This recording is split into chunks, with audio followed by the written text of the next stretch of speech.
Hello. I got my Bird Buddy yesterday and it doesn't appear to be taking a charge.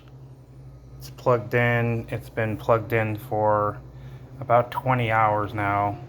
There is no light that shows that it's charging. And when I press it,